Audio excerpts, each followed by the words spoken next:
दिल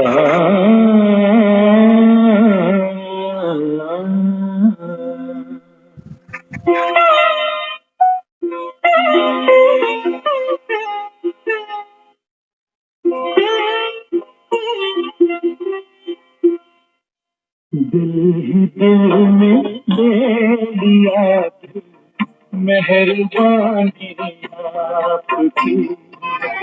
दिल ही दिल में ले लिया, मेहरबानी आपकी।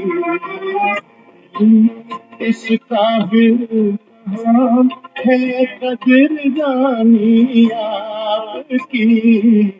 दिल ही दिल में ले लिया, मेहरबानी आपकी।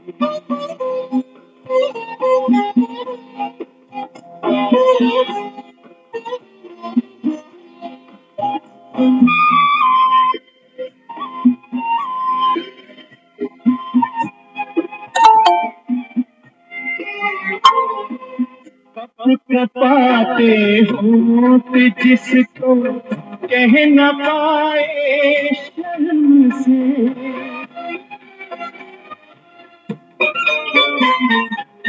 कब पाते होंठ जिसको कह न पाए शर्म से। झुकती आँखों ने सुना दी, झुकती आँखों ने सुना दी वो कहानी आपकी। दिल ही दिल में ले लिया, मेहरबानी आपकी।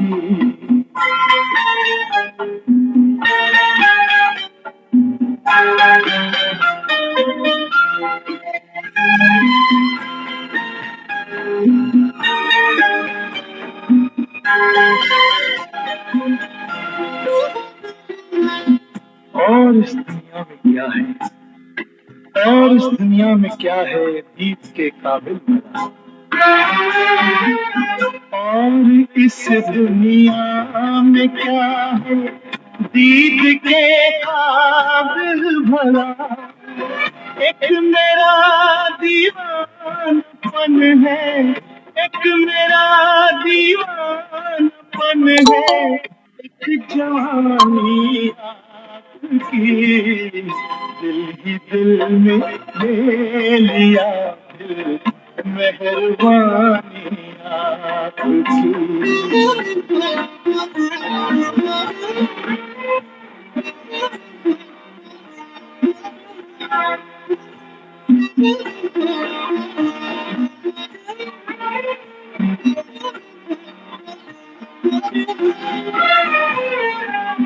अपने दिल को क्यों न चाहूं जिसने चाहा आपको।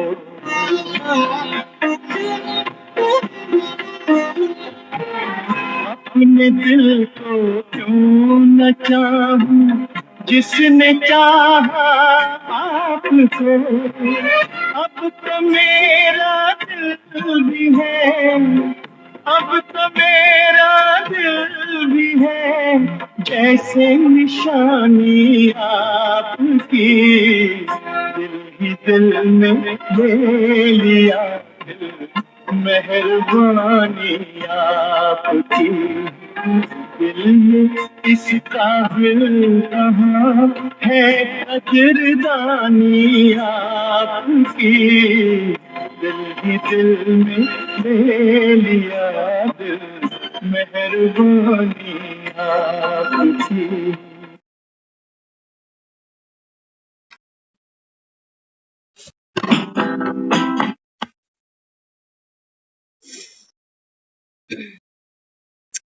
ओम शांति। बहुत ही प्यारी गजल, बहुत ही प्यारी गजल हमने सुनी कि दिल ही दिल में ले लिया दिल, ये मेहरबानी आपकी। ये दिल काबिल नहीं था, इसमें हमने बहुत बड़ी दुनिया बसा रखी थी, लेकिन उसकी मेहरबानी है कि हमारा दिल भी उसकी निशानी बन गया आज, है ना। बन गया निशानी उसकी। तो ये बाबा की मेहरबानी, उसी की कदरदानी। तो परमात्मा का तीर, क्योंकि जब दिल से दिल टकराता है ना, तो आंखें पहले टकराती हैं, नयन से नयन मिलते हैं, जिसको हम कहते हैं अखियों से गोली मारे। हम्म, बाबा क्या करता है? हाँ, बाबा कहता है बच्चे यहाँ गोली मारता हूँ, तीसरी आंख पे। और बाबा कहता है तुम जैसे घायल परिंदे बन जाते हो। हम्म, तो परमात्मा का तीर भी अगर हृदय में हमारे प्रवेश नहीं होता, माना दिल को छूती नहीं उसकी बात, अगर हमको रोज ज्ञान सुनते हैं, मुरली सुनते हैं, तो उसका तीर क्या है? देखो, तीर माना हम जो मुख से बोलते हैं ना, ये तीर का काम करता है। किसी को मुख से बोलो आई लव यू, तीर है, घायल हो गया। दिल से बोलो, और किसी को गाली दे दो, वो भी घायल हो गया। तीर कैसे चलाने हैं, ये हमें हुनर खुद भरना है। तो बाबा समझाते बच्चे, भगवान इस समय क्या करता है? तीर चलाता है, ज्ञान के बाण, रूहानियत के बाण। बाबा कहता है तुमने मुझे कहा ना कि तू प्यार का सागर है, तो मैं तुमको प्यार का तीर मारता हूँ, दिल ही दिल में। तो बाबा कहता है लेकिन ये तीर तुम्हारे हृदय तक, तुम्हारे दिल तक, बाबा कहता है प्रवेश नहीं कर पाता, वापस लौट आता है। बाबा कहता है कारण क्या? कारण कहता है बाबा, बच्चे जो तुमने इतने शास्त्र पढ़े, किसी ने गीता पढ़ी, किसी ने कुरान पढ़ी, किसी ने बाइबल पढ़ी, बाबा कहता है ये शास्त्र जैसे दीवार का काम करते हैं। तो बाबा कहता है फिर ये जो मैं तीर चलाता हूँ ना, बाबा कहता है तुम्हारे हृदय तक, हृदय को विदीर्ण नहीं करते, हृदय को घायल ही नहीं करते, वापस लौट आते। तो कई लोग तो सोचते हैं ना कि हमने जो पढ़ा सुना शास्त्रों में वो गलत थोड़ी है, वो झूठ थोड़ी है, क्योंकि भगवान तो निराकार है, उसको कैसे देखो? और देवी देवताओं को कौन सा हम देख के बैठे हुए हैं? इसलिए बाबा कहता है बच्चे, ये जो शास्त्र विद्या तुमने जानी सुनी समझी, ये बाबा कहता है बहुत बड़ी दीवार है बीच में, दिल से दिल के मिलने की। बाबा कहता है ये बहुत बड़ी बीच में दीवार है, जैसे सोचो चाइना बॉर्डर। तो बाबा कहता है ये परमात्म प्रेम क्या करता है? बाबा कहता है ये तुमको व्यर्थ से छुड़ा देता है। जब किसी से हमारी प्रीत जुटती है ना, तो फिर दुनिया की याद नहीं आती। किसी ने आशिकी की होगी अगर, पता है सब। हाँ, किसी से प्रीत जुटती है तो बस उसी की याद आती है, बाकी दुनिया तो फीकी लगने लगती है। तो बाबा कहता है जब ये परमात्म प्रेम का तीर, जब बाबा कहता है तुम्हारे कानों के रास्ते से हृदय में प्रवेश करता है। देखो दुनिया में भी किसी की बातें होती हैं, अच्छी होती हैं, बुरी होती हैं, हमारे कानों के रास्ते तो आती हैं अंदर, फिर वो हमारी भावना बनती है, अच्छी या बुरी। और फिर वैसे हमारी स्थिति या तो डिस्टर्ब हो जाती है या सुखद बन जाती है, रास्ता तो वही है। तो बाबा कहता है कि बच्चे इस समय अगर परमात्म प्रेम का तीर तुमको लगा, तुम्हारा हृदय घायल हुआ, तो बाबा कहता है ये व्यर्थ तुमसे छुड़ा देगा। तो बाबा कहते हैं जिसको ये तीर लगा, कौन सा? वाणी का तीर, तो दुनिया के राजभाग उसके लिए फीके हो जाते। दुनिया के राजभाग उसके लिए फीके हो जाते हैं। गाने सुनते थे ना, मुझे नींद ना आए, मुझे चैन ना आए, कोई जाए जरा ढूंढ के लाए, न जाने कहाँ दिल खो गए। तो जिनके दिल खोते हैं उनको नींद नहीं आती, उनको चैन नहीं पड़ते। इसलिए बाबा कहते हैं बच्चे मैं क्या करता हूँ, ये पुरानी दुनिया का बाबा कहता है जो राजभाग है ना, ये तो बाबा कहता है तुमको फीका लगेगा फिर, अगर तुम्हारी प्रीत मुझसे जुटी। सारा मदार प्रीत पर खड़ा हुआ है। तो बाबा कहते एक तरफ क्या करता हूँ, बाबा कहता है पुरानी दुनिया का जो अट्रैक्शन है, आकर्षण है, झुकाव है, लगाव है, बाबा कहता है वो मैं तुम्हारा धीरे धीरे तुड़वाता जाता हूँ। ऐसे ही होता है दुनिया में, ये कोई नई गेम नहीं हो रही है। एक लड़का लड़की जब फ्रेंडशिप करते हैं ना आपस में, तो धीरे धीरे एक दूसरे को लाइक करते हैं, फिर उस लड़की को धीरे धीरे वो अपना परिवार थोड़ा थोड़ा अच्छा अच्छा तो लगता है, क्योंकि वहीं पला बड़ा है बच्चा, लेकिन उसकी पूरी की पूरी अट्रैक्शन क्या, दूसरे के परिवार में चली जाती है। ऐसा थोड़ी कि वहां से प्यार नहीं मिल रहा। लेकिन बाबा क्या समझाता है, बाबा कहता है मैं तुमको पुराने से तुड़वा देता हूँ और व्यर्थ से दूसरी तरफ तुमको जोड़ता हूँ सार से। जीवन का सार बाबा कहता है तुम पहचान लो, बाकी तो खेल खिलौने ही हैं सारे। तो बाबा कहते हैं व्यर्थ से तुमको तुड़वाता हूं और बाबा कहता है सार से तुमको जोड़ता जाता हूं। जिनके हृदय को सदगुरु का प्रेम भरा शब्द बाण छू जाता है ना, बाबा कहता है ये तो प्रेम की बात है उधो, बंदगी तेरे बस की नहीं है, यहाँ सर दे के होते हैं सौदे, आशिकी इतनी सस्ती भी नहीं है। बाबा कहता है तुमको प्रीत होगी मुझसे, तो बाबा कहता है जहां चाह वहां, फिर ये नहीं कहोगे कि समय नहीं मिलता। हाँ, तो बाबा कहता है जिनको सतगुरु के प्रेम के तीर बाबा कहते हैं हृदय में लगते हैं ना, तो बाबा कहता है फिर उसको बाबा कहता है इस संसार का फिर कुछ नहीं भाता, कुछ नहीं भाता। जैसे कितना सुंदर एग्जाम्पल आज हमारे सामने। बाबा कहता है जैसे शुरू में चोट लगती है, चोट किसको लगी? बाबा कहता है जैसे सोचो एक घायल पक्षी है, शिकारी ने एक पक्षी के ऊपर तीर चलाया। अब बाबा कहता है जैसे पक्षी तड़पता है ना, क्योंकि तीर लगा तो घायल हो गया, उसकी जो पीड़ा है वो बहुत गहन है लेकिन मधुर है। बाबा कहता है मैं क्या हूं? जैसे इस समय मैं शिकारी बन के आया हूं। तो बाबा कहता है तुम जो व्यर्थ में उड़ते हो ना दुनिया, अल्पकाल के क्षण भंगुर सुख के पीछे, बाबा कहता है जो तुम भौरे भौरे घूमते हो, उड़ते फिरते हो इधर उधर, बाबा कहता है मैं तुमको ज्ञान का तीर लगाता हूं और आत्मा बाबा कहता है घायल हो जा। घायल माना प्रेम में घायल, प्रेम में दीवानी। तो बाबा कहता है जैसे फिर पक्षी क्या करता है, तीर लगता है तो तड़पता है क्योंकि घायल है। लेकिन बाबा कहता है बच्चे तुम्हारी ये जो पीड़ा है ना, ये बाबा कहता है मीठी है, मीठी है, आप मान के चलना, क्योंकि जब हम हृदय में उसका ज्ञान रुकने लगता है ना हमारे, तो हमको संसार के सबसे पहले तो दुख दुख नहीं लगते। तो ये पीड़ा कैसी है? दुनिया पीड़ा दे रही है लेकिन वो हमको मरहम दे रहा है कि नथिंग न्यू, नथिंग। तो बाबा कहता है फिर ये पीड़ा तुम्हारी मीठी है। अब वो पक्षी है, बाबा कहता है देखो घायल हुआ पड़ा है बेचारा, उड़ भी नहीं सकता, भाग नहीं सकता, भाग नहीं सकता ना। बाबा कहता है फिर तीर को भी निकाल नहीं सकता, मगर घायल तो होता है ना। जन्मों जन्मों की पुरानी आदतें टूटती हैं तो घाव तो लगता है। अब जब हम ये ज्ञान सुनते हैं तो बाबा भी क्या कहता है? बाबा कहते हैं बच्चे ये देह का भान छोड़, पुरानी दुनिया से देहधारियों से ममत्व तोड़। तो ये क्या करता है? ये थोड़ा सा हमको कष्ट देता है कि अच्छा मैं अपने बच्चों से नष्टोमुआ बन जाऊं, मैं अपने घर से अपने धन से नष्टोमुआ बच जाऊं। बाबा कहता है ये तीर वैसा ही तुमको चुभता है जैसे वो घायल हुआ पक्षी है ना, ना भाग सकता है, ना बेचारा उड़ सकता है, ना तीर को निकाल सकता। ऐसी बाबा कहता है तुम्हारी हालत हो जाती। क्योंकि हमने जीते जी मरवा रहा है ना, वो कहता है मरजीवा बनो, जीते जी, इससे पहले कि मौत आकर तुम्हारे प्राण निकाले। बाबा कहता है जैसे मैं तुमको ज्ञान का तीर लगा रहा हूं ना, तो पक्षी की तरह बाबा कहता है तुम छटपटाते तो हो थोड़ा सा कि ये कैसा अटपटा ज्ञान है जो हमको ये कहता है कि नष्टो मुहा बन जा। लगता है ना ऐसे पंछी जैसे तड़पता है तीर लगा हुआ। बाबा कहता है ऐसे तुम्हारी हालत हो जाती है कि बाबा ये क्या कह रहा है, ये कैसा भगवान है?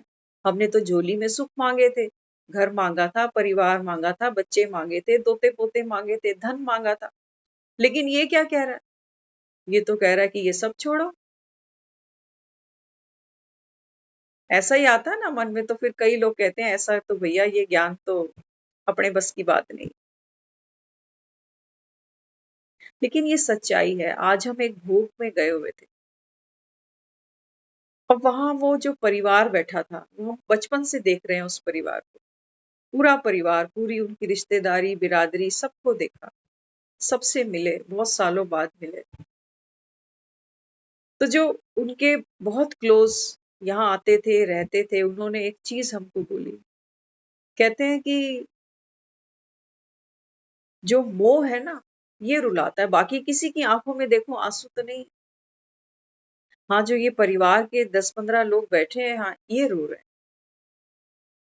तो उन्होंने बात तो पते की बोली कि मोर रुला रहा है, बाकी तो किसी की भी आंखों में आंसू नहीं। कोई चाय कॉफी का अरेंजमेंट कर रहा है, कोई फोन सुन रहा है, कोई आपस में वहां हंस भी रहा है। हमने ऐसे भी आज देखा, जबकि उस सभा में बनता नहीं। रिश्तेदारी के ही लोग आपस में बातें कर रहे हैं तो हंस रहे हैं। परिवार के लोगों ने कहा आप चुप हो जाओ। वो एक मेला लगता है दुनियादारी निभाने वाला, बस कि हम आए हुए हैं, हमने रिश्तेदारी निभाई है। तो बाबा यहाँ क्या समझाता है? बाबा कहता है बच्चे तू खुद जाने से पहले नष्टो मुहा बनना। ये तो तेरी तस्वीर देख देख के रोएंगे बेचारे। सेल्फियां खिंचा रखी थी आज उन्होंने उस तस्वीर के आगे जिसको फूल चढ़ाए आज। सोचो आत्मा इतनी खाली है आज। हम्म? तो बाबा यहाँ क्या समझाता? बाबा कहते हैं कि बच्चे फिर क्या होता है? बाबा कहता है जब ये तीर तुमको ज्ञान का लगता है ना, तो बाबा कहता है तुम घायल क्यों होते हो? क्योंकि मैं तुमको कहता हूं कि बच्चे ये देहधारियों से ममत, ये पुरानी दुनिया के साधनों का झुकाव लगाव, बाबा कहता है ये तोड़। बाबा कहता है फिर जैसे पंछी, हिम्मत ही नहीं है उसके अंदर उड़ने की क्योंकि घायल होके पड़ा हुआ। लेकिन बाबा कहता है ये पीड़ा मीठी है, ये पीड़ा मीठी है क्योंकि बाबा कहता है बच्चे अभी घाव पे मलहम किया जा सकता है। एक बार आत्मा निकल गई शरीर से, बाबा कहता है फिर किसको कौन मलहम देगा? हुँ? तो बाबा कहते हैं फिर क्या होते हैं? जैसे जीते जी मार डालता है। एक शिकारी जब पंछी को घायल करता है, तीर चलाता है, तो पंछी को तो लगता है कि मैं मर ही गया, मेरे तो प्राण ही निकाल दिए इसने, लगता है ना पंछी को, क्योंकि बेचारा घायल होके पड़ा है, परिंदा उड़ नहीं सकता, भाग भी नहीं सकता। तो बाबा कहता है फिर ऐसे ही तुम्हें क्या लगता है कि बाबा ने तो जैसे जीते जी हमको मार डाला। अब सुनो, अब क्या कहता है? बाबा कहते हैं बच्चे फिर जो शिकार करता है ना, वो पंछी के पास जाता है, झुकता है, उसको बाबा कहते हैं प्यार से संभालता है। शिकारी क्या करेगा? हाँ, बाबा कहता है ऐसे ही मैंने तुमको ये ज्ञान का तीर तो लगाया कि बच्चे ये सब छोड़ दे, बहुत हो गए खेल खिलौने, जाने का समय आ गया। हाँ, तो बाबा कहता है मैं तुमको प्यार से झुक कर, बाबा कहता है तुमको अपनी गोद में उठा। कितने हैं जिनको ये भाग्य मिलता है? भगवान का तीर लगे वो खुशकिस्मत है आत्मा। हाँ, बाबा कहता है फिर क्या करता हूँ तुमको संभाल कर मैं उठा लेता हूँ। तो सदगुरु के सानिध्य में मृत्यु पुनर्जन्म दोनों घट जाते हैं। बाबा कहते हैं मेरे ही सामने तुम्हारा एक, बाबा कहता है पुराना जो जन्म है वो तो जैसे मृत्यु हो गई, तो बाबा कहते हैं तुम्हारा जीते जी नया जन्म हो जाता, क्योंकि पुराना सब व्यर्थ, बाबा कहता है तुमने खत्म कर दिया, पुराने संस्कार, पुराना मुंह, पुराने विकार। हाँ, तो बाबा कहता है फिर ये जीते जी तुम्हारा पुनर्जन्म हो जाता। लेकिन बाबा कहता है बच्चे घायल करना मुझे बड़ा जरूरी है, क्योंकि तुम घायल अगर नहीं हो तो बाबा कहता है पुरानी कचरा पट्टी मैं निकालूं कैसे?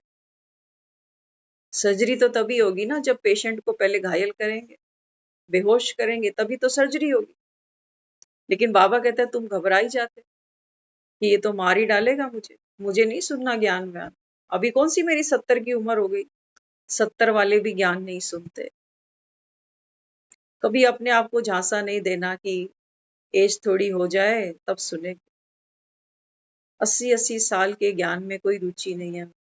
इतनी आत्मा लिप्त हो चुकी है संसार के अट्रैक्शन में, खाना पीना सोना, आलस, हारी विहारी रूप, जो जिम्मेवारियां हैं जीवन में, बस उसी के बोझ के नीचे सब दबते जा रहे हैं। और हम भी भीष्म पितामह की यही तरह यही सोचते हैं अंत तक कि मेरा हस्तिनापुर भी ठीक ठाक चलता रहे, मैं देखता रहूं अपने हस्तिनापुर। बाबा कहता है जाना तुझे पड़ेगा, ये हस्तिनापुर किसी के नहीं बने, कितने चले गए। बाबा कहता है अब तेरी बारी आई। तो यहाँ समझाया बाबा ने, तो लग जाने दो फिर ये तीर, बाबा कहता है तुम मत घबराओ कि पता नहीं मेरा क्या होगा, मरूंगा कि खपूंगा, बचूंगा, क्या होगा। बाबा कहता है बच्चे ये ज्ञान का तीर, ये परमात्म प्रेम का तीर लग जाने दो, पीछे नहीं हटो, पीछे नहीं। तुमको पता चल गया ना कि संगम का युग है, कितनी आत्माएं। हाँ, आज एक मैसेज आया था ब्रह्मा कुमारीज में 450 सिस्टर्स, जो कोई सीए है, कोई डॉक्टर है, कोई साइंटिस्ट है, कोई इंजीनियर है, ऐसी ऐसी बहनों ने, हाँ, बाबा के साथ लव मैरिज करी है, समर्पण किया। क्या इनको दूल्हे नहीं मिल रहे थे? बताओ। हम्म। बाबा कहता है लेकिन जिनको प्रेम का तीर लगा ना, बाबा कहता है उसके लिए ये दुनिया बहुत फीकी है। तो बाबा समझाते बच्चे लग जाने दो ये तीर। हाँ, ये छीन लेगा, बाबा कहता है जो भी तुम्हारा व्यर्थ है, और देगा क्या? बाबा कहता है ये तुम्हारी झोली को सार्थक से भर देगा। लेकिन बाबा कहता है तुम डरते बहुत कि पता नहीं करेगा क्या। हाँ, तो बाबा कहते हैं सार्थक से भर दूंगा। तो जगत का बाबा कहता है जो राज रच रहे हो ना अभी घरों में बैठकर, बाबा कहते हैं फिर ये राज तुम्हारा चला जाएगा, क्योंकि पकड़ चली जाएगी। बैठेंगे यही, खाएंगे यही, यही लोग होंगे, लेकिन बाबा कहते हैं तुम्हारी पकड़ चली जाएगी। तो बाबा कहते हैं पकड़ गई माना मोह गया, राज गया। तो बाबा कहता है राज चला जाएगा, लेकिन फिर मिलेगा क्या? परमात्म राज्य। बाबा कहते हैं मेरी सीट पर तू तभी बैठ पाएगा, बाप समान तभी बन पाएगा, जब बाबा कहता है पहले निराकारी तो बने। निराकारी बनने के लिए बाबा कहता है देह का भान ये तो तुझे तोड़ना ही पड़ेगा, और बिना ज्ञान का तीर लगे हम इतना बड़ा महारत हासिल कर नहीं सकते।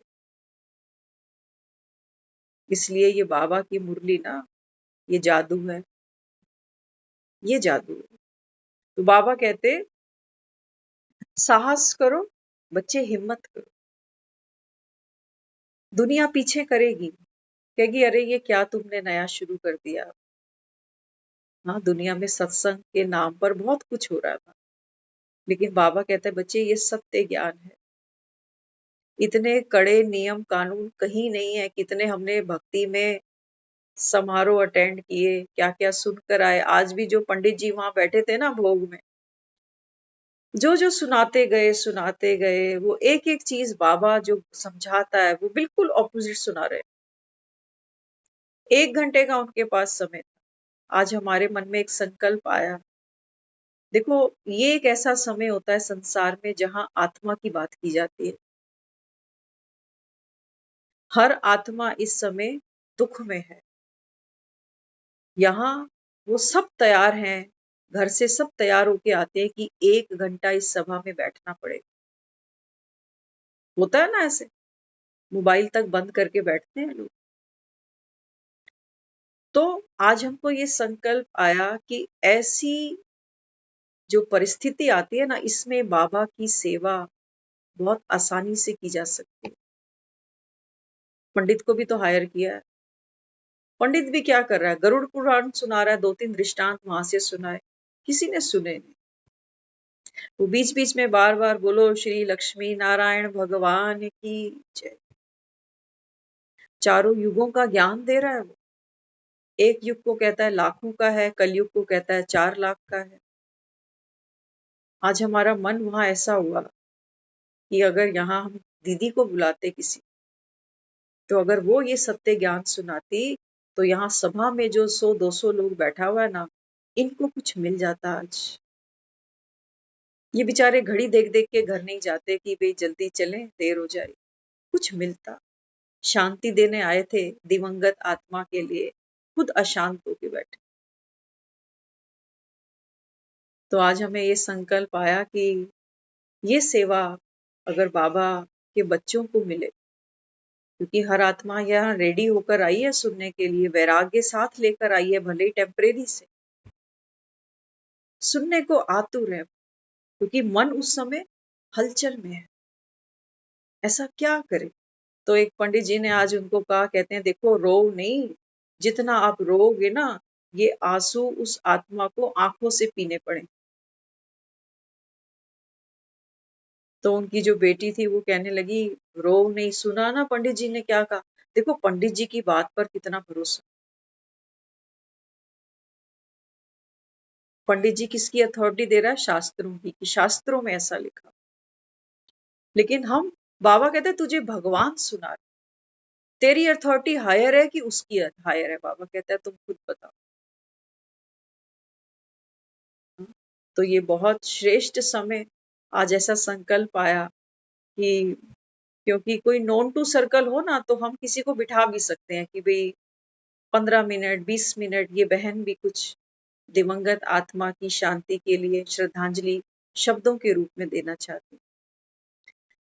लेकिन थोड़ा सा ऑकवर्ड इसलिए लगता है क्योंकि अगर खुद ही देखो अप्रोच करें, बोलने वाले भी हम ही, अप्रोच ही हम ही करें, तो लोगों को फिर ये लगता है कि शायद पता नहीं क्या बन गए टीपू सुल्तान जैसे, है ना। तो क्योंकि वहां लोगों ने हमको बचपन से देखा हुआ, कुछ कुछ उनको पता है हमारे बारे में कि हम कहाँ बैठते होते हैं। लेकिन अगर ये आज पिक्चर खुलती वहां सामने तो मुझे लगता है कईयों की सेवा हो जाती। बाबा की प्रदर्शनी वहां लग सकती। कितनी आत्माएं क्या क्या ले जाती आज। सोचो 200 लोग आए थे, दो भी कुछ ले जाते तो सफल हो गया था उस आत्मा का इस संसार से जाना आज। क्योंकि ये रोते रोते ही सभा में बैठे थे, रोते रोते ही सेल्फियां लेते लेते बाहर आ गए। और अभी इनको रोना भी है बहुत महीनों तक। महीनों तक क्या, जिनकी चीज होती है वो तो सालों साल रोते हैं, भूलते थोड़ी, है ना। तो बाबा यहाँ क्या समझाते, बाबा कहते हैं बच्चे तू साहस कर, तू हिम्मत कर, ये तीर बाबा कहता है लग जाने दे, पीछे नहीं हट। हाँ, तो बाबा कहते किसी तरह तुम्हारे हृदय को उगाड़ने के लिए तुम्हें राजी करना पड़ेगा। मन है ना, मन पीछे भागता है। वो कहता है चलो बच्चों के साथ बाहर चलें, कोई टीवी सीरियल देख लें, चलो फोन किसी का आ गया फोन सुन लें। बाबा कहते हैं बच्चे अपने मन को आप खुद राजी करो। ये अंत में क्यों शोक सभाएं रखनी पड़ती हैं हमको। बाबा ने आज की मुरली में कहा ना, बाबा कहता है कि बच्चे तुम क्या करो, वर्कशॉप करो। बाबा कहता है किस चीज के ऊपर? बाबा कहते हैं बेहद की वैराग्य वृत्ति पर। बाबा कहता है वर्कशॉप तो तुम करते हो, डिबेट करते हो, लेकिन वर्क कोई भी नहीं होता।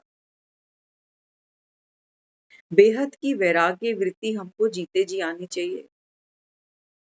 एक उनकी बेटी दुबई से आई तो कहने लगी, कहती है कि मैं बहुत लकी हूँ, 14 घंटे की मेरी फ्लाइट थी अफ्रीका से, अफ्रीका में थी वो आजकल। तो कहने लगी मुझे इमीडिएटली फ्लाइट भी मिल गई, मैं समय पे पहुंच भी गई और मैंने पापा को लास्ट में देख भी लिया। देखो ये भावनाएं होती हैं कि मैंने देख लिया उनको, मुझे ये तसल्ली है, प्रेम है ना। लेकिन बाबा कहते हैं बच्चे ये मोह है, ये तुमको रुलाता है, छोड़ने को कोई तैयार नहीं होता। उम्र मायने नहीं रखती, कोई 70 का है, 80 का है कि 90 का है। छोड़ने का किसको मन करता है ना। तो बाबा क्या समझाते, बाबा कहता है तुमको अपने हृदय को, अपने मन को, बाबा कहता है खुद उघाड़ना पड़ेगा कि देख भाई ये तैयारी तो तुझे करनी है, इससे पहले कि दुनिया करे मेरे नाम पर तैयारी, तो ये मैं खुद करूं। हम खुद की शांति हमें चाहिए ना, तो शांति को पाने का पुरुषार्थ हमें करना है। भूख हमें लगी है, खाना हमको खाना, मेरे नाम पर दुनिया बाद में श्राद्ध करे। तो बाबा कहते हैं कि बच्चे अभी क्या करो, तो वह तीर के लिए तैयारी करो। ये जो बाबा हमको रोज मुरली सुना रहा है ना, ये तीर है। बाबा कहता है रोज सुनो, पता नहीं बाबा कहता है कौन सा तीर तुझे लग जाए और ये आत्मा घायल हो जाए। क्योंकि संसार की प्रीत इतनी गाढ़ी है ना, ये एक दो मुरलियों से बात नहीं बनने वाली। तो बाबा समझाते, बाबा कहते हैं कि बच्चे इस समय क्या करो, तैयारी करो। उसने तो तीर प्रत्यंचा पर चढ़ा रखा, उसने माना, बाबा अपने लिए कह रहा है। बाबा कहता है मैं तो तैयार ही खड़ा हूं प्रत्यंचा के ऊपर तीर चढ़ाकर। लेकिन बाबा कहता है तुम मेरे सामने बैठो। तो जब बाबा के सामने बैठो ना, तो प्लीज विनती है, खिड़कियां खोल के बैठा करो, खिड़कियां बंद मत किया करो। क्योंकि उसके जो तीर लगते हैं ना, मुख से भी वो तीर छोड़ता है तो दृष्टि से भी छोड़ता है। जो हमारी कमजोरी होगी, कईयों को ज्ञान सुनती हैं कई, लेकिन उनको क्लैरिटी नहीं आती ज्ञान। बाबा कहता है ना, माताओं के लिए बाबा कई बार कहता है, बाबा कहता है इनको ज्ञान की एबीसीडी भी नहीं पता कि तुम्हारे कितने जन्म थे, कितने युग थे, ये कुछ नहीं जानती भूली भाली माताएं, लेकिन इनको बाबा यहाँ खाते पीते चलते सोते, इनको बाबा नहीं भूल। बाबा कहते हैं ये है कौन सी आत्माएं, बाबा कहता है जो स्नेह से चलती। तो बाबा कहता है पता नहीं तुम्हें ज्ञान का तीर लग जाए कि स्नेह का लग जाए, कोई तो लगे, कोई तो लगे। हाँ, दुनिया में जिससे प्यार होता है ना, उससे फोन पे तो बात करते ही हैं। आजकल कहते हैं वीडियो कॉल भी कर ले, तेरी शक्ल तो दिखा दे। करते हैं नहीं करते? बाबा कहते हैं जिससे प्यार होता है ना, उसकी शक्ल भी देखने का मन करता। बाबा कहते हैं तुम्हारी मेरी शक्ल देखने का मन नहीं करता, सब किवाड़ बंद रखते हो, मेहमान आ जाए तो फट खोल दोगे अभी। फर्क है ना बाबा, फर्क है ना। इसलिए बाबा क्या समझाते, बाबा कहते हैं कि बच्चे इस समय क्या करो। बाबा कहता है कि भगवान तो तैयार बैठा है प्रत्यंचा लेकर चढ़ाने के लिए, मगर तुम्हारा हृदय क्या करता है, कोई गीता पढ़ता, कोई कुरान, तो कोई बाइबल। तो ना मालूम, बाबा कहता है ना, कितनी ओटों में तुम्हारा हृदय छिपा बैठा।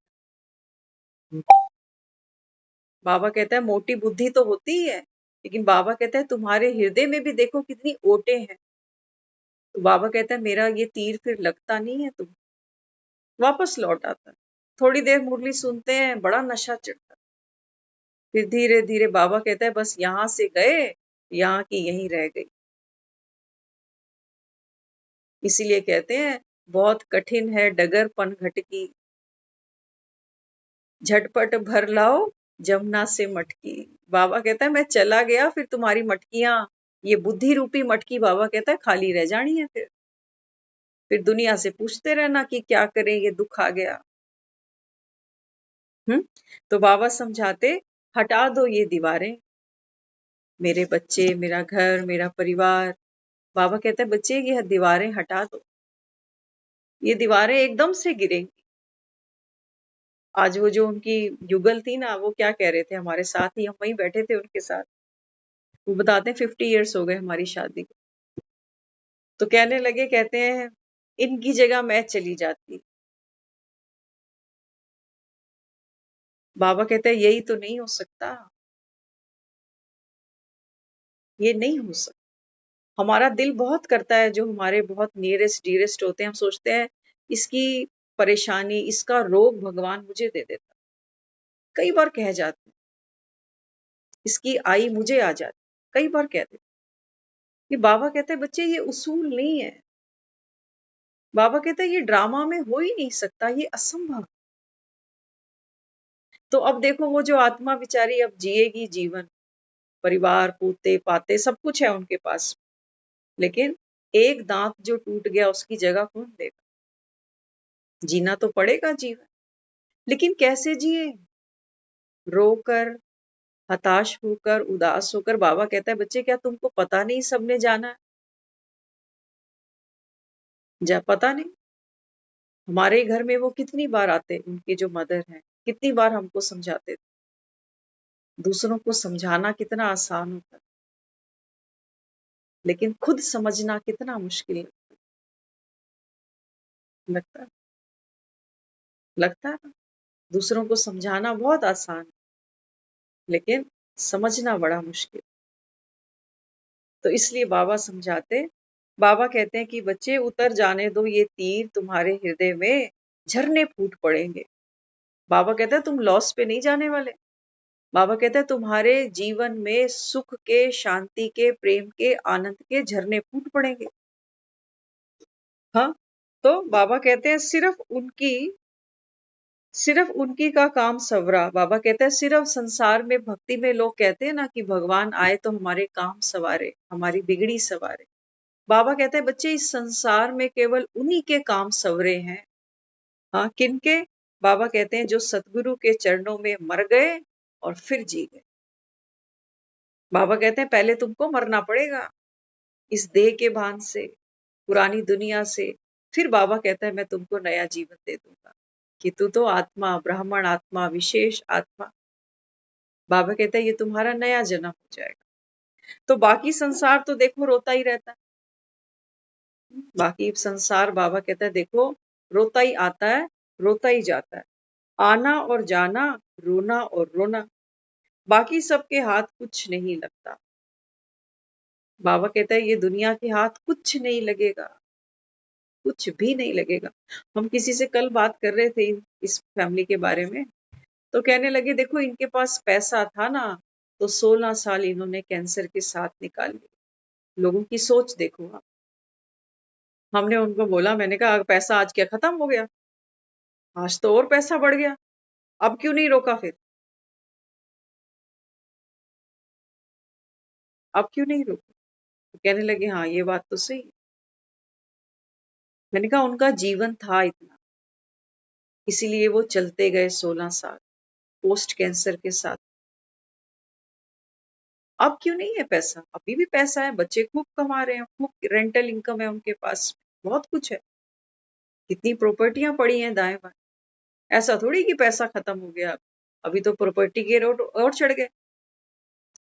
पैसा नहीं रोक पाता, जाने वाले को पैसा नहीं रोक पाता, नहीं तो अमीर आदमी तो दुनिया में मरे ही नहीं। तो कभी नहीं सोचना कि पैसा पड़ा, इंश्योरेंस है। बाबा कहता है बच्चे ये तो तेरे मन के धोखे हैं, ये मन के धोखे हैं। इसलिए बाबा यहाँ क्या समझाता? बाबा कहते देखो बाकी दुनिया के हाथ तो कुछ नहीं लगता, सारी दुनिया रोती रहती है, केवल वे ही महोत्सव को उपलब्ध होते हैं जो अहंकार की दृष्टि से मर जाते हैं और आत्मा के रूप में प्रकट होते हैं। बाबा कहते हैं सुखी केवल वही है इस संसार में जो देह को बाबा कहता है जीते जी भूल जाते हैं और आत्मा के रूप में बाबा कहते हैं स्वयं को प्रकट करते हैं। और बाबा कहता है इस संसार में किसी के हाथ कुछ नहीं लगता। हाँ, इसके लिए लेकिन क्या चाहिए? ज्ञान की तलवार। बाबा कहता है मगर तुम घायल तब हो, तुम्हारा अहंकार देह का भान टूटेगा तब, जब बाबा कहता है ज्ञान की तलवार तुम्हारे पास हो। हाँ, तो बाबा कहता है फिर, कहते भी हो ना, कबीर ने क्या कहा था? जो सर वारे आप ना चले हमारे साथ। सर वारने की बात ये नहीं है कि हमको धड़ कटवानी है जैसे बलि देते हैं किसी को। बाबा कहते हैं सर कटवाना माना, बाबा कहते हैं तेरा जो बुद्धि योग पुरानी दुनिया से जुड़ा हुआ है ना, इसको बाबा कहता है तोड़ दे। और दुनिया में देखते हो ना, दाह संस्कार करते हैं तो मटकी को तोड़कर आते हैं एक डंडे के साथ। देखा आपने? पंडित करवाता है ये रस्म। बाबा कहते हैं बच्चे वो खोपड़े को डंडे मारने से कुछ नहीं होने वाला। मोह आत्मा अपने साथ ले गई, मोह का संस्कार। बाबा कहता है अब मैं ये डंडा मार रहा हूं तुमको ज्ञान का, कि भूल इस दुनिया, नहीं तो ये अंत में तुझे बहुत तड़पाएंगे। ये भगवान ज्ञान का डंडा लगा रहा है। बाबा कहता है ये तुम्हारी जीते जी मरने की तैयारी है। और ऐसे बाबा कहता है जो मरते हैं ना, वही बाबा कहते हैं स्वर्ग जाते हैं, वही स्वर्ग जाते हैं। आप देखो जो अंत समय जो कर्म कांड करते हैं ना, अर्थी को घर से निकालते हैं, तो पहले अर्थी का मुख जो है घर की तरफ रहता है, फिर थोड़ा आगे जाते हैं तो उसको घुमा देते हैं कि अब तेरा मुख आगे शमशान की तरफ। बाबा कहते हैं कि बच्चे ये तैयारी अभी नहीं कर सकते। बाबा कहता है इतना जीवन तो तुम्हारा मुख घर की तरफ ही था ना, घर की तरफ ही था। कहीं 2-4 दिन चले भी जाते हैं, याद पीछे से इन्हीं की आती रहती। अस्पताल में भी पड़े होते हैं ना खटिया पे, टेंशन इन्हीं की रहती है कि पता नहीं खाया कि नहीं खाया। ये हमको मरने भी नहीं देंगे चैन से। इसलिए बाबा कहते हैं बच्चे अभी मुख कहाँ करो, आगे की ओर, कि अब घर जा। नहीं तो ये 2 मिनट लगाएंगे अर्थी का मुंह घुमाने में, झट से घुमा देते। कहते हैं यहाँ दोबारा पलट के नहीं देखना, हम तेरे नाम पे दान पुण्य भी करेंगे, तेरा पिंड दान भी कराएंगे, ब्राह्मणों को भी खिला देंगे, श्राद्ध भी करा देंगे, लेकिन प्लीज हमारे सपने में मत आना डराने हम। होता है, होता है। तो यहाँ बाबा क्या समझाता है? बाबा कहते हैं बच्चे ये जोत जगाओ। आज वहां जोत जल रही थी, वो बार बार उठ के चेक करे, बार बार जोत को फिर से घी डाले। और हम वहां बैठे, पूरा वो 1 घंटा मेडिटेशन चलती रही, सबको साकाश देते रहे। उन्होंने फिर लास्ट में बोला सब मौन रखो। जब हमने सबको देखा वहां मौन में ना, हमारे अपने भाई भी वहां साथ में, सब मौन में, और हमको बहुत अच्छा लगा, सबकी आंखें बंद थी। देखो जब मौन में जाते हैं ना तो आंख बंद करनी पड़ती है दुनिया को। क्यों? क्योंकि आंखें भटकाती हैं। कौन कौन आया, कौन रिश्तेदार है, ये क्या लगता है, वो क्या लगता है, वो इतनी दूर बैठा है, वो इतनी पास बैठा है, वो मिलने नहीं आया, वो बिना मिले चला गया, अच्छा दो से मिला, दो से मिला ही नहीं। ये आंखें बहुत कुछ दिखाती हैं और सारा ये व्यर्थ घूमता रहता है। पंडित जी बेचारा जो बोल रहा है हारमोनियम पे, वो सुना नहीं। पंडित जी किसके लिए बोल रहा है? मरे हुए के लिए। मरा हुआ सुन रहा है अभी आके। परिवार वाले वैसे ही लगे पड़े हैं। हाँ, वो संभाल रहे हैं सामान घर का, क्या क्या लेके आए, क्या क्या चीजें देनी है, लेनी है। सबकी बुद्धि कहाँ लगी हुई है? बस कर्म कांड। तो जब वो सब लोग 2 मिनट सबने आंखें बंद की हॉल में, हमने सबको दृष्टि दी, उस ऐसा अनुभव किया कि बाबा की सारी पावर, शांति की, प्रेम की, अचल अडोलता की मैं और मुझसे रेडिएट होकर ये पूरे हॉल में जा रही। इवन वो जो पंडित जी सुना रहा है ना हारमोनियम पर, उस पर भी साकाश कि बाबा ये ब्राह्मण तो है, लेकिन बाबा कहता है ये सच्चा ब्राह्मण तो नहीं। काश ये सब आत्माओं को उस परमात्मा से जोड़ पाता। यथाशक्ति उसने वही सुनाया जो सुना हुआ था शास्त्रों में। मोबाइल से देख देख कर उसने 2-3 भजन सुना दिए। मन हमारा आया कि कुछ होना चाहिए था, बाबा का यहाँ कुछ ना कुछ ज्ञान जरूर सुनाना चाहिए था। तो ऐसा संकल्प आया मन। हाँ, तो बाबा फिर क्या समझाते? बाबा कहते हैं बच्चे अब तो घर जाना है ना, तो क्या करना पड़ेगा? अभी देखो हमें लगता है कि सब ठीक ठाक चल रहा है, क्या जरूरत है अभी ये सब सुनने की? 1 सेकंड चाहिए बस। 1 सेकंड में सारी फिल्म चेंज हो जाती है। 1 सेकंड। मन की अवस्था ऐसे गिरती है 1 सेकंड के अंदर, जैसे ताश के पत्ते गिर जाते। पैसा काम नहीं आता। भरा परिवार बैठा है 25-30 लोगों का, कोई काम नहीं आ रहा, हर मन दुखी है अंदर से। क्योंकि ऐसा शरीर समझना जिसमें रीढ़ की हड्डी नहीं है। भगवान वो रीढ़ की हड्डी है जो सबको सहारा दे जाता है, बाकी किसी की ताकत नहीं। एक दूसरे को चुप कराते हैं, लेकिन अंदर अंदर मन सबका रो रहा हो, सबका रो रहा हो। हाँ, तो इसलिए बाबा आज क्या समझाते? बाबा कहते हैं कि बच्चे नष्ट मोहा स्मृति स्वरूप हो गए हो या होना है। ये ज्ञान का मक्खन आत्मा खा रही है। बाबा कहते हैं बच्चे ताकत आई कोई। इसलिए बाबा कहते हैं बच्चे नष्ट मोहा स्मृति स्वरूप हो गए हो या अभी होना है। कोई पूछे विनाश अभी तक क्यों नहीं हुआ? देखो ध्यान से सुनना। हाँ, कई लोग कहते हैं ना कि ये तो रोज कहते हैं कि विनाश होने वाला है, होने वाला है। हुआ तो नहीं। आज बाबा ने देखो क्या सिक्सर मार के दिया है आज, कि जो बॉल है ना बिल्कुल स्टेडियम के बाहर है आज। बाबा कहता है कि बच्चे कोई तुमसे पूछे कि विनाश क्यों नहीं हुआ, उसको बोलो तेरे कारण।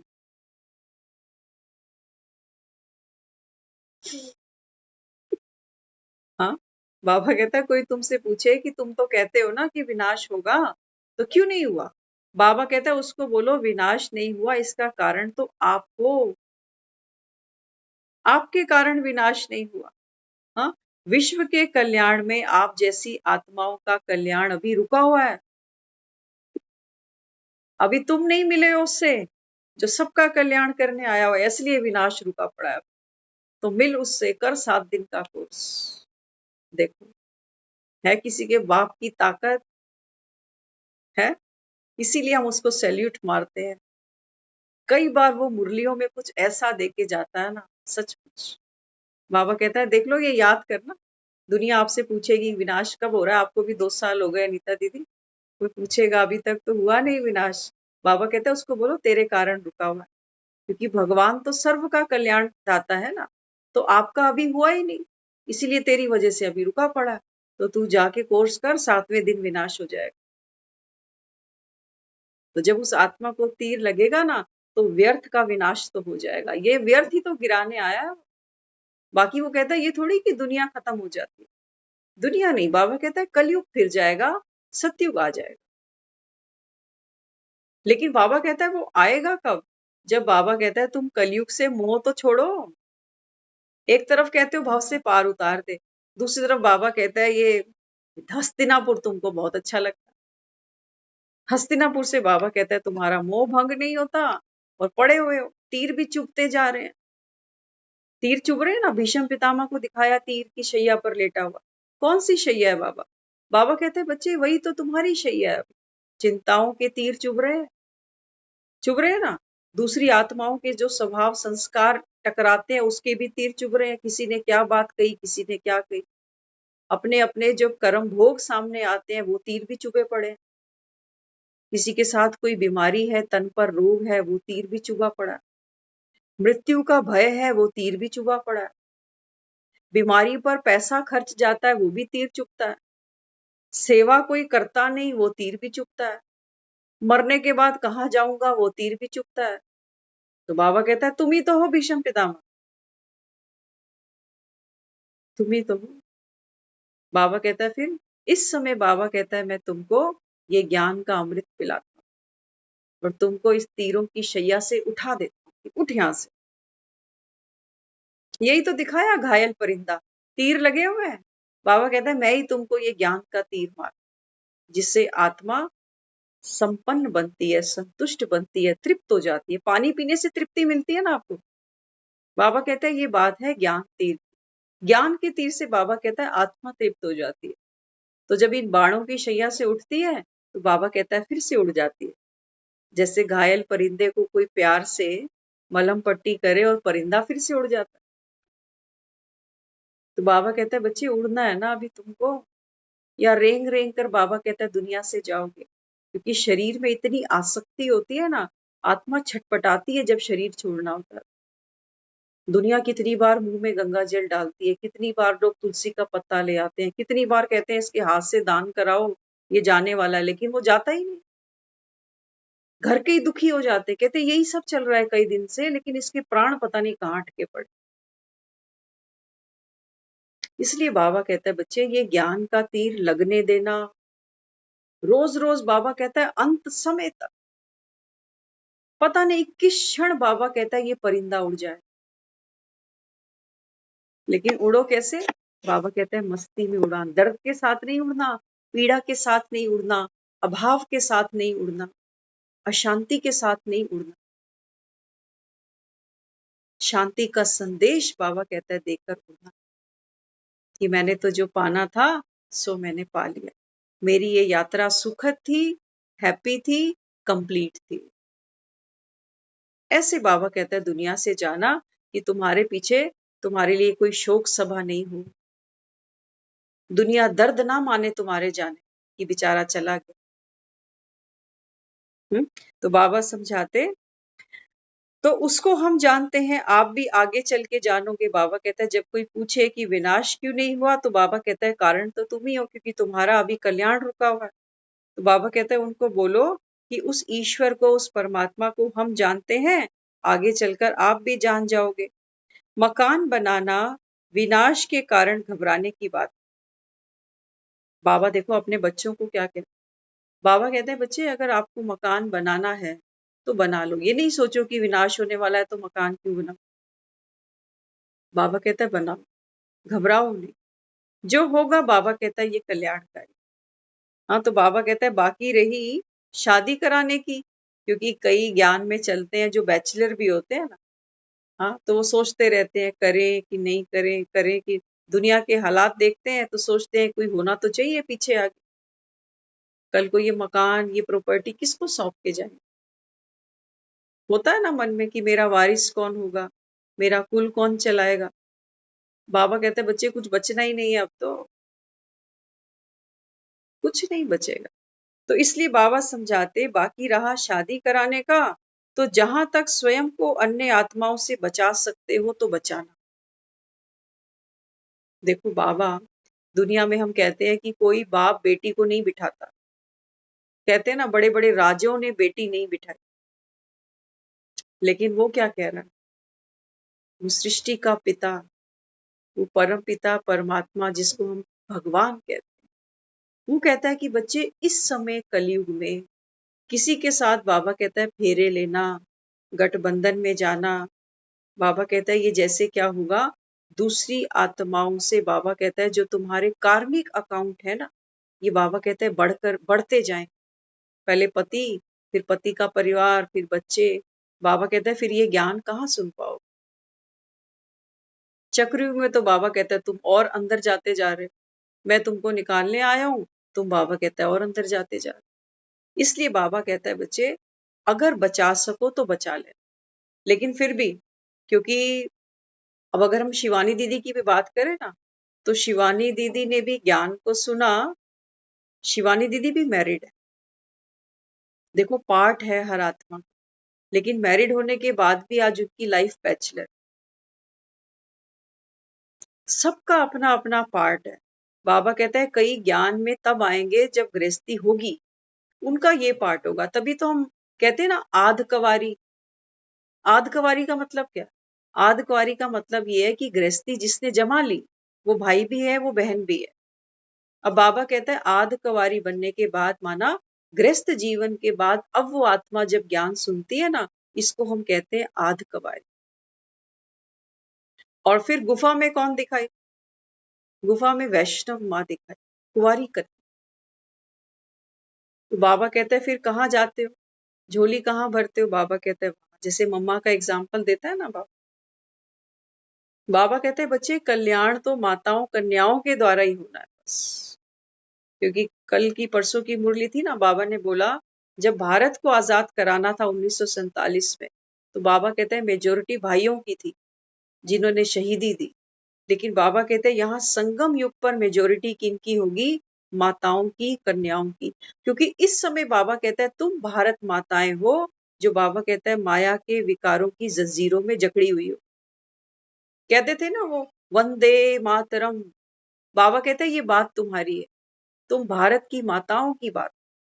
तुम, बाबा कहते हैं, ये वासनाओं की बेड़ियों में फंसे पड़े हो। अब बाबा कहते हैं बच्चे अब खुद को आजाद करो। इसलिए यहाँ मेजोरिटी किसकी दिखाई? ब्रह्मा कुमारीज हैं, कुमार भी, लेकिन कुमारीज। तो बात देखो, दुनिया में भी बेटी होती है ना, बेटी के लिए हम कहते हैं लक्ष्मी घर में आई है, बेटी के पांव छूते हैं। जब छोटी कन्या होती है, बेटी के पांव छूते। क्या कारण है उसका, वो हमको नहीं पता, बाबा समझा रहे हैं। बाबा कहते हैं बच्चे ये लक्ष्मी वो नहीं कि तुम सोचो कि बेटी घर आई तो नोट लेकर आ गई। बाबा कहते हैं बेटी, ये धन कौन सा है? ये बाबा कहते हैं धन है संस्कारों का। दुनिया में कहते हैं ना बेटी पूछती है माँ बाप को, बेटे तो निर्मोही होते। करते हो ना ऐसी भी बात? बेटी होती है पूछती रहती है, खोज खबर लेती रहती है माँ बाप की, लेकिन बेटे नहीं कर पाते। तो बाबा कहते हैं बच्चे मैंने माताओं को आगे रखा, क्यों? क्योंकि माताओं के अंदर कौन सा गुण है? गर्भ धारण करने का। गर्भ धारण करना माना पात्र। ये पात्र है आत्मा। जब परमात्मा ज्ञान की धारा बहाता है ना, तो ये सारा का सारा ज्ञान अपने गर्भ में धारण कर लेती है और शक्ति स्वरूप बन जाती है। बाबा कहता है तुम ही तो हो। तो इसलिए बाबा यहाँ समझाते जिसका निजी धर्म पवित्रता है, उसका विनाश की डेट से कोई भी कनेक्शन नहीं। तो बाबा कहता है फिर इस समय क्या करना पड़ेगा? बाबा कहते हैं ये ज्ञान का तीर है, ये तुम्हारी मुक्ति, जीवन मुक्ति का द्वार। तो बाबा कहते हैं बच्चे मुरली को कभी भी पीठ नहीं दिखाना। मुरली को पीठ दिखाना माना मुरलीधर को पीठ दिखाना। अपने भाग्य को, बाबा कहता है, लकीर लगा दे। क्योंकि अब बाबा कहता है बच्चे अब जाने का समय आ चुका है। अब बाबा कहता है इस पुरानी दुनिया से मुंह को भंग करो। और समझ के साथ, पीड़ा के साथ नहीं। बाबा कहते हैं ये जो वैराग्य का फूल खिले ना, इस फूल में बाबा कहते हैं खुशबू होनी चाहिए, दर्द नहीं होना चाहिए। हाय मेरा घर, मेरा परिवार, इसको फिर वैराग्य नहीं कहते। ये वैराग्य नहीं है। वैराग्य माना सुखद, जिसकी यात्रा पूरी हो गई। अब जब यात्रा पूरी हो गई तो ट्रेन बस तो छोड़े ना फिर। जब यात्रा पूरी हो गई तो ट्रेन से तो उतरे, क्योंकि यात्रा पूरी हो गई अभी। तो जिसकी यात्रा पूरी हो गई, बाबा कहता है वो हंसते हुए ट्रेन से उतर जाए, या रोता रहे सीट के साथ कि इस सीट पर मैं इतने सालों बैठा, इतने जन्मों बैठा, ये आसपास के सारे मेरे कितने अच्छे हैं, मेरा कितना ध्यान रखते हैं। अकेले ही बाबा कहता है तुझे उतरना पड़ेगा, कोई तेरे साथ नहीं उतरने वाला। सब बाय कर देंगे तुझे, लेकिन कोई ये नहीं कहेगा कि चल मैं तेरे साथ ही चलता हूं। देख रहे हो ना दुनिया के हालात। वो बीवी बेचारी यही कहती है कि इनकी जगह मैं चली जाती। बाबा कहता है कोई उतर ही नहीं सकता। ये बाबा कहता है वो यात्रा है जिसकी टिकट होती है वही चढ़ता है, और जिसकी टिकट कटती है वही उतरता है। यहाँ तो दुनिया में देखते हैं ना, टिकट एक्सचेंज करा लेते हैं कि मेरी जगह तू, तेरी जगह मैं। कोई किसी का भाग्य खा सकता है, आप खुद सोच ले। आज तक हुआ कभी? एक एक सेकंड पे हम देखते हैं कि जीवन में कितना नुकसान हो जाता है एक सेकंड के इस गैप में, और एक सेकंड के गैप में किसी को कितना फायदा मिल जाता है। खा पाया कोई किसी का भाग्य? नहीं खा सकता। इसलिए बाबा कहते हैं बच्चे तुम व्यर्थ में नहीं उलझो कि मैं इसकी जगह, वो मेरी जगह। हो नहीं सकता ये सब। इसलिए बाबा कहता है आप अपनी अवस्था को संभालो। शरीर की टेंशन मत लो कि बीमार हुए खटिया पे पड़े कौन बैठेगा, किसकी गोद में मरेंगे, कहाँ मरेंगे। बाबा कहता है वो सब छोड़ो। तुम, बाबा कहता है, अपनी अवस्था संभालना। अंतमति सोगति। बाबा कहता है मेरी याद में जाना, मेरी गली में मरना। बाबा कहता है जो मेरी गली में मरते हैं ना, बाबा कहता है मैं उसको गोद में साथ ले जाता हूँ। बाकी तो दुनिया कितनी बातें बनाती है कि धर्मराज आएगा, नर्क भी ले जाएगा और लास्ट में स्वर्ग भी दिखा देगा। बाबा कहते हैं बच्चे मन गढ़ंत बातें हैं सारी। नर्क में तो बाबा कहता है तू बैठा ही हुआ। स्वर्ग जाने का बाबा कहता है मैं तुझको रास्ता दिखा रहा हूँ, लेकिन चलना तो बाबा कहता है तुझे पड़ेगा ना, मेहनत तुम्हारी हो। तो बाबा कहता है रास्ता मैं दिखा दूंगा। जैसे स्ट्रीट लाइट जलती है ना, स्ट्रीट लाइट का काम है जलना, और जो दुनिया रास्ते से जा रही है वो उस लाइट का सुख ले लेती है कि रास्ता क्लियर दिख रहा है, कहाँ चलना है, कहाँ फुटपाथ है। तो बाबा कहता है ऐसे ही मैं अभी जल रहा हूँ, सिर्फ जल रहा हूँ माना हमको ज्ञान की रोशनी दे रहा है कि रास्ता देखो अगला कहाँ जा रहा है और तुम कहाँ खड़े हो। तो बाबा हमको वो समझ दे देता है कि अपना रास्ता अब खुद डिसाइड करो कि कहाँ जा रहे हो, कहाँ जाना उचित है, कहाँ पैर रखने से तुमको धक्का लगेगा, कहाँ पैर रखने से फिसल जाओगे, और कहाँ पैर रखने से तुमको गति सदगति मिल जाएगी। मेरा काम है, बाबा कहता है, सिर्फ तुमको ज्ञान की रोशनी देना। तो तस्वीर के आगे दिए रखने से तो बात नहीं बनेगी। इतनी सी घी की डब्बी होती है, कितना जला लोगे। बाबा कहता है ये ज्ञान की जो डब्बी तुम्हारे यहाँ फिट हो जाएगी ना, ये बाबा कहता है जन्मों जन्म तुमको सुख देगी। तुम्हारे साथ बाबा कहता है कितनों का बेड़ा पार हो जाएगा। इसीलिए बाबा कहता है मुरली से प्यार माना, मुरली धर से प्यार। ओम शांति।